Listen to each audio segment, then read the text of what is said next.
Hi friends, welcome to Somu competitive guidance. ఈరోజు మరొక important notification తోటి మేము ముందుకు రావడం జరిగిందండి. ఈ నోటిఫికేషన్ చూసుకున్నట్లయితే కనుక యూనియన్ బ్యాంక్ ఆఫ్ ఇండియా నుంచి మనకి లోకల్ బాడీ ఆఫీసర్ సంబంధించినటువంటి నోటిఫికేషన్ రావడం జరిగింది అనమాట అండి. మొత్తం ఎన్ని పోస్టులు గాను ఈ నోటిఫికేషన్ విడుదలైందంటే 1500 పోస్టులు కానీ ఈ నోటిఫికేషన్ అనేటువంటిది విడుదల అవడం జరిగింది అనమాట అండి. వీటి యొక్క పే స్కేల్ చూసుకున్నట్లయితే 48,480 రూపాయల నుంచి మనకి 85,920 రూపాయలు అనేటువంటిది పే స్కేల్గా ఉంటున్నట్లుగా మనకి తెలపడం జరిగింది అనమాట అండి. అయితే ఈ లోకల్ బాడీ ఆఫీసర్ సంబంధించినటువంటి పూర్తి డీటెయిల్స్ అనేటువంటిది అంటే ఇందులో మనకి ఎడ్యుకేషన్ క్వాలిఫికేషన్ అనేటువంటిది, అదే రకంగా ఎలిజిబిలిటీ క్రైటీరియా, ఏజ్, అలాగే మనం చూసుకున్నట్లయితే కనుక ఎగ్జామినేషన్ ప్రాసెస్, సెలెక్షన్ ప్రాసెస్ ఎలాగా ఉంటుంది, దానికి సంబంధించినటువంటి వివరాలు, పోస్టింగ్ అనేటువంటిది ఎక్కడ చేస్తారు, ఇండియాలోనా, త్రూఅవుట్ ఇండియాలోనా, లేకపోతే సేమ్ లొకాలిటీలో మనకి అపాయింట్మెంట్ అనేటువంటిది ఇస్తారా, దీనికి సంబంధించినటువంటి పూర్తి వివరాలు అనేటువంటిది ఈ వీడియోలో మీకు తెలపడం జరుగుతుంది అనమాట అండి. ఫ్రెండ్స్, ఈ వీడియోలోకి వెళ్ళేదానికంటే ముందుగా మన సోము కాంపిటేటివ్ గైడెన్స్ నుంచి NICL నుంచి అసిస్టెంట్ నోటిఫికేషన్ అనేటువంటిది విడుదల అవడం జరిగింది అనమాట అండి. దానికి సంబంధించినటువంటి వీడియో కూడా చేయడం జరిగింది అనమాట. మీరు ఇంకా వీడియో చూడనట్లయితే ఈ వీడియో సంబంధించిన లింక్ అనేటువంటిది నేను మీకు కింద డిస్క్రిప్షన్ బాక్స్లో అదే రకంగా రైట్ సైడ్ ఇన్ఫర్మేషన్ ట్యాగ్లో మీకు ప్రొవైడ్ చేస్తాను అనమాట అండి. ఇక మనం ఏమాత్రం లేట్ చేయకుండా union bank of India notification తోటి మేము ముందుకు రావడం జరిగింది అనమాట అండి. LBO నోటిఫికేషన్ 1500 పోస్టులు. దీనికి సంబంధించినటువంటి బ్రేకప్ వేకెన్సీస్ అనేటువంటిది ఏ రాష్ట్రాలకు ఎంత బ్రేకప్ వేకెన్సీస్ అనేటువంటిది ఇచ్చారని మనం చూసుకున్నట్లయితే కనుక మనకు తెలుగు రాష్ట్రాల్లో చూసినట్లయితే ఆంధ్రప్రదేశ్ నుంచి మొత్తం 200 పోస్టులు ఇవ్వడం జరిగింది అనమాట అండి. ఈ 200 పోస్టులు 30 SCకి, 15 STకి, 54 OBCకి, EWSకి 20, URకి 81 పోస్టులు, VIకి 2 పోస్టులు, HIకి 2 పోస్టులు, OCకి 2 పోస్టులు, ID అండ్ అదర్స్కి చూసుకున్నట్లయితే 2 పోస్టులు అనేటువంటిది వేయడం జరిగింది అనమాట అండి. అలాగే మనకి తెలంగాణ రాష్ట్రానికి నుంచి మనం చూసుకున్నట్లయితే కనుక 200 పోస్టులు అనేటువంటిది కేటాయించడం జరిగింది అనమాట అండి. ఇందులో 30 వచ్చి SCకి, STకి వచ్చి 15, 54 వచ్చేసి OBCకి, EWSకి వచ్చి 20, URకి వచ్చేసి 81, అలాగనే మనకి VIకి, HIకి, OCకి, అదే రకంగా ID అండ్ అదర్స్కి 2 పోస్టులు. సేమ్ ఆంధ్రప్రదేశ్కి అదే రకంగా తెలంగాణకి సేమ్ పోస్టులు, సేమ్ కేటగిరీల వైజ్గా కూడా బ్రేకప్ అనేటువంటి సేమ్ గీయడం జరిగింది అనమాట అండి. ఇందులో మనం చూసుకున్నట్లయితే కనుక నెంబర్ ఆఫ్ వేకెన్సీస్ అనేటువంటిది వేరే అవుతుంది. అంటే మనకి ఎప్పుడైతే రిక్రూట్మెంట్ ప్రాసెస్లోకి వెళ్ళిన తర్వాత నెంబర్ ఆఫ్ వేకెన్సీస్ అనేటువంటిది వేరీ అయ్యేటువంటి ఛాన్స్ అనేటువంటిది ఉన్నట్లుగా తెలపడం జరిగింది అనమాట అండి. ఒక క్యాండిడేట్కి వచ్చేసి ఒక స్టేట్కి అప్లై చేసుకోవాలి, 2-3 స్టేట్కి అప్లై చేసుకునేటువంటి వెసులుబాటు లేదనేటువంటిది ఇందులో మనకి తెలపడం జరిగింది అనమాట అండి. ఎవరైతే పోస్ట్ అవుతారు అంటే సెలెక్ట్ అయినటువంటి వారు ఫస్ట్ 10 years వరకు వారు ఉన్నటువంటి లొకాలిటీలోనే వాళ్ళకి పోస్టింగ్ ఇచ్చేటువంటి వెసులుబాటు అనేటువంటిది ఇందులో ఇచ్చినట్లుగా తెలపడం జరిగింది అనమాట అండి. అదే రకంగా ఎవరైతే పోస్టింగ్కి అప్లై చేసుకుంటున్నారో వారికి లోకల్ ప్రొఫిషియన్సీ లాంగ్వేజ్ వచ్చి ఉండాలని చెప్పేసి తెలపడం జరిగింది అనమాట అండి. ఇంపార్టెంట్ పాయింట్ చూడండి, SC, ST, OBC క్యాండిడేట్కి ఎవరైతే చూసుకున్నట్లయితే కనుక వాళ్ళకు ఒకవేళ ఏ విధమైనటువంటి వేకెన్సీలు లేకపోయినా కానీ వారు దీనికి అప్లై చేసుకోవాలని చెప్పేసి, ఎందుకంటే ఎప్పుడైతే మనకి సెలెక్షన్ ప్రాసెస్ ఉంటుందో ఆ టైంలో వీరికి తీసుకునేటువంటి ఛాన్స్ ఉంటుంది కాబట్టి SC, ST క్యాండిడేట్స్ కూడా అప్లై చేసుకోవాలని చెప్పి తెలపడం జరిగింది అనమాట అండి. అయితే దీనికి సంబంధించినటువంటి ఎలిజిబిలిటీ క్రైటీరియా అనేటువంటిది మనం చూసుకున్నట్లయితే కనుక first of all Indian citizen అయి ఉండాలన్నమాట అండి. నెక్స్ట్ చూసుకున్నట్లయితే కనుక ఎడ్యుకేషన్ క్వాలిఫికేషన్ విభాగంలో మనం వచ్చినట్లయితే కనుక అతను ఫుల్ టైం బ్యాచిలర్ డిగ్రీ అనేటువంటిది చేసి ఉండాలని చెప్పి తెలపడం జరిగింది అనమాట అండి. అదే రకంగా వ్యాలిడ్ మార్క్ షీట్ అనేటువంటిది ఉండాలని చెప్పి తెలపడం జరిగింది అనమాట అండి. సో ఎవరైతే వారి యొక్క డిగ్రీ కంప్లీట్ చేసినటువంటి వారు ఉన్నారో వారు దీనికి ఎలిజిబిలిటీ అనమాట అండి. ఎవరైతే డిగ్రీ ఫైనల్ ఇయర్ చదువుతున్నారో వాళ్ళు దీనికి ఎలిజిబిలిటీ కాదని చెప్పేసి తెలపడం జరిగింది అనమాట అండి. ఏజ్ క్రైటీరియా చూసుకున్నట్లయితే కనుక 20 నుంచి మినిమం వచ్చి 20 సంవత్సరాలు, మ్యాక్సిమం వచ్చి 30 సంవత్సరాలు అనేటువంటిది ఏజ్ క్రైటీరియాగా వేయడం జరిగింది అనమాట అండి. అయితే ఏజ్ క్రైటీరియా అనేటువంటిది సెంట్రల్ గవర్నమెంట్ నామ్స్ బట్టి షెడ్యూలింగ్ అనేటువంటి చేయడం జరిగింది అనమాట అండి. SC, ST వరకు చూసుకున్నట్లయితే కనుక 5 సంవత్సరాలు పొడిగించడం జరిగింది, అంటే 30 సంవత్సరాలు. OBC క్యాండిడేట్ చూసుకున్నట్లయితే కనుక 3 సంవత్సరాలు, అంటే 33 సంవత్సరాలు పొడిగించడం జరిగింది అనమాట అండి. పర్సన్ విత్ డిసబిలిటీస్ ఉన్నటువంటి వారికి చూసుకున్నట్లయితే కనుక 10 years పెంచడం జరిగింది, అంటే 40 years అనేటువంటిది వారికి ఏజ్ రిలాక్సేషన్ అనేటువంటిది వేయడం జరిగింది అనమాట అండి. ఎక్స్ సర్వీస్ మెన్ మిగతా వారికి చూసుకున్నట్లయితే కనుక 5 years, అంటే వారికి 35 years అనేటువంటి ఏజ్ రిలాక్సేషన్ వేయడం జరిగింది. 1994 yearsలో ఉన్నటువంటి వారికి 5 years, అంటే 35 years ఏజ్ రిలాక్సేషన్ అనేటువంటిది వేయడం జరిగింది అనమాట అండి. సో ఈ రకంగా ఈ ఏజ్ వరకు ఉన్నటువంటి వారు కూడా ఈ పోస్టులకు అప్లై చేసుకోవచ్చు అని చెప్పేసి తెలపడం జరిగింది అనమాట అండి. నెక్స్ట్ చూసుకున్నట్లయితే కనుక ఈ పోస్టులకు సంబంధించినటువంటి ఒకవేళ సెలెక్షన్ ప్రాసెస్ అనేటువంటిది ఎలా ఉంటుందని మనం చూసుకున్నట్లయితే కనుక ఆన్లైన్ ఎగ్జామినేషన్ అనేటువంటిది కండక్ట్ చేస్తారు. ఆన్లైన్ ఎగ్జామినేషన్ తర్వాత గ్రూప్ డిస్కషన్ అనేటువంటిది కండక్ట్ చేస్తారు.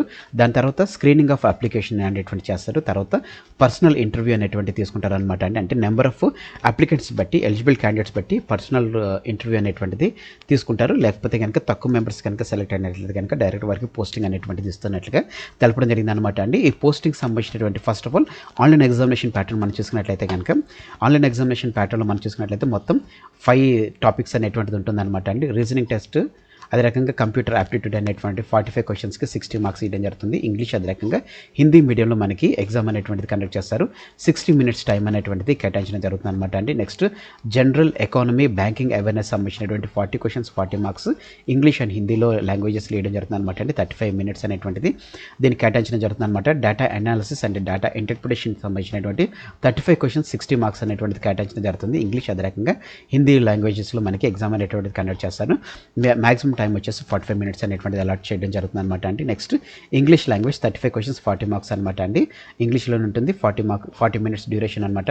వెరసి మనం చూసుకున్నట్లయితే 155 క్వశ్చన్లకు గాను 200 మార్కులు 180 నిమిషాలు అనేటువంటిది, అంటే మనం చూసుకున్నట్లయితే కనుక దరిదాపుగా 3 గంటల టైం అనేటువంటిది ఇచ్చినట్లుగా తెలపడం జరిగిందనమాట అండి. ఆ తర్వాత English language letter writing and ఎస్సేకి సంబంధించినటువంటి 2 క్వశ్చన్స్ ఇవ్వడం జరుగుతుంది అనమాట అండి. 25 మార్కులు దీనికి గాను 30 మినిట్స్ అనేటువంటిది డ్యూరేషన్ ఇస్తున్నట్లుగా మనకి తెలపడం జరిగిందనమాట అండి.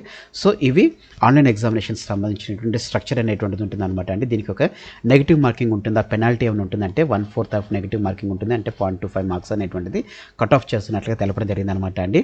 సో ఎవరైతే సెలెక్ట్ అవుతారో, ఎవరైతే మన ఆన్లైన్ ఎగ్జామినేషన్లకు సెలెక్ట్ అవుతారో వారిని షార్ట్ లిస్ట్ అనేటువంటి చేయడం జరుగుతుంది అనమాట అండి. దేనికి షార్ట్ లిస్ట్ చేస్తారంటే వారిని లాంగ్వేజ్ ప్రొఫిషియన్సీ టెస్ట్కి తీసుకోవడం జరుగుతుంది అనమాట అండి. లాంగ్వేజ్ ప్రొఫిషియన్సీ టెస్ట్ అనేటువంటిది ఏ స్టేట్కి ఉంటారో ఆ స్టేట్ సంబంధించినటువంటి లోకల్ లాంగ్వేజ్ సంబంధించినటువంటి రీడింగ్ రైటింగ్ అదే రకంగా స్పీకింగ్ ప్రొఫిషియన్సీ అనేటువంటిది ఇందులో తీసుకోవడం జరుగుతుంది అనమాట అండి. దీన్ని చూసుకున్నట్లయితే కనుక ఈ లాంగ్వేజ్ ప్రొఫిషియన్సీ టెస్ట్ అనేటువంటిది దీన్ని సెలక్షన్ ప్రాసెస్ కింద దీన్ని కన్సిడర్ చేయరు అనమాట అండి. జస్ట్ దీన్ని క్వాలిఫైయింగ్ పర్పస్గానే తీసుకుంటారు, కానీ సెలక్షన్ పర్పస్గా దీన్ని తీసుకోవాలని చెప్పేసి తెలపడం జరిగింది అనమాట అండి. ఆ తర్వాత పర్సనల్ ఇంటర్వ్యూ అనేటువంటి తీసుకోవడం జరుగుతుంది అనమాట. లాంగ్వేజ్ ప్రొఫిషియన్సీ తర్వాత పర్సనల్ ఇంటర్వ్యూ అనేటువంటి తీసుకుంటారనమాట అండి. ఒక పోస్ట్కి వచ్చేసి 3 వేకెన్సీస్ అనేటువంటిది తీసుకోవడం జరుగుతుంది అన్నట్టు ఇందులో మనకి మెన్షన్ అనేటువంటి చేయడం జరిగింది అనమాట అండి. అయితే ఎగ్జామినేషన్ సెంటర్స్ అనేటువంటి చూసుకున్నట్లయితే కనుక 2 తెలుగు రాష్ట్రాల్లో ఆంధ్రప్రదేశ్లో చూసుకున్నట్లయితే అమరావతి, అనంతపూర్, ఏలూరు, గుంటూరు, విజయవాడ, కడప, కాకినాడ, కర్నూలు, నెల్లూరు, ఒంగోలు, రాజమండ్రి, శ్రీకాకుళం, తిరుపతి, విశాఖపట్నం, విజయనగరం అనేటువంటిది ఎగ్జామినేషన్ సెంటర్స్ ఉండడం జరిగింది అనమాట అండి. నెక్స్ట్ తెలంగాణ రాష్ట్రాన్ని చూసుకున్నట్లయితే కనుక హైదరాబాద్, సికింద్రాబాద్, కరీంనగర్, ఖమ్మం, వరంగల్ అనేటువంటిది ఎగ్జామినేషన్ సెంటర్స్గా వీరు వేయడం జరిగింది అనమాట అండి. ఎవరైతే లాంగ్వేజ్ ప్రొఫిషియన్సీ టెస్ట్ కానీ లేకపోతే ఇంటర్వ్యూకి వెళ్తారో వారు తీసుకువెళ్ళాల్సినటువంటి ఇంపార్టెంట్ డాక్యుమెంట్స్ అనేటువంటిది ఇక్కడ మనకు మెన్షన్ చేయడం జరిగింది అనమాట అండి. కాల్ లెటర్ సంబంధించినటువంటి ప్రింట్అవుట్, అదే రకంగా ఆన్లైన్ అప్లికేషన్ ఫామ్ అనేటువంటిది, అలాగనే డేట్ ఆఫ్ బర్త్ సంబంధించినటువంటి ఎస్ఎస్సి సంబంధించినటువంటి, అదే రకంగా ప్రూఫ్ ఆఫ్ ఐడెంటిటీ అనేటువంటిది తీసుకెళ్ళాలి.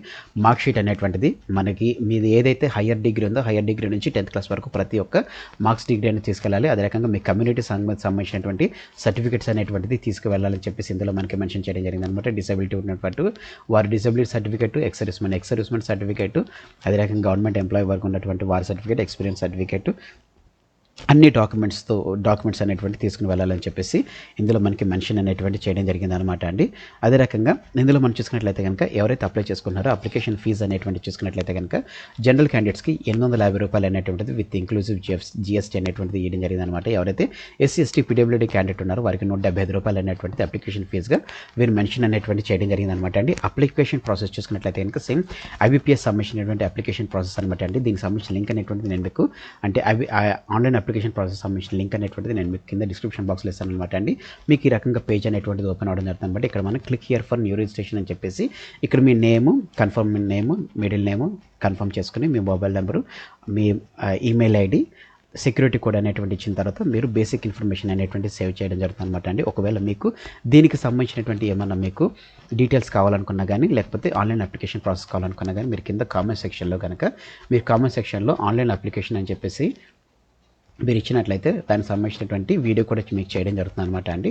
సో ఇది మీరు గుర్తుపెట్టుకోండి అనమాట అండి. సో ఫీజ్ పేమెంట్ అనేటువంటిది అయిపోయిన తర్వాత మీరు ఏవైతే రిక్వైర్మెంట్ డాక్యుమెంట్స్, ఫోటోగ్రాఫ్స్, సిగ్నేచరు, అదే రకంగా మన left hand thumb impression, declaration form అనేటువంటిది ఇవ్వాలన్నమాట అండి. ఫోటోగ్రాఫ్ చూసుకున్నట్లయితే కనుక 20 to 50 కేబీలో ఉండాలని చెప్పి తెలపడం జరిగింది. సిగ్నేచర్ చూసుకున్నట్లయితే కనుక 10 to 20 కేబీలు ఉండాలని చెప్పి తెలపడం జరిగింది అనమాట అండి. లెఫ్ట్ హ్యాండ్ థంబ్ ఇంప్రెషన్ చూసుకున్నట్లయితే 20 to 50 కేబీలు ఉండాలని చెప్పి తెలపడం జరిగింది. హ్యాండ్ రిటన్ డిక్లరేషన్ అనేటువంటిది అనమాట అండి. హ్యాండ్ రిటన్ డిక్లరేషన్ ఏంటి అనేటువంటిది చాలా మందికి అర్థం కాదనమాట అండి. హ్యాండ్ రిటన్ డిక్లరేషన్ అనేటువంటిది 50 to 100 కేబీ ఉండాలన్నమాట. హ్యాండ్ రిటన్ డిక్లరేషన్ అనేటువంటిది ఈ రకంగా ఉండాలన్నమాట అండి. మీ నేమ్ అనేటువంటిది రాయాలి.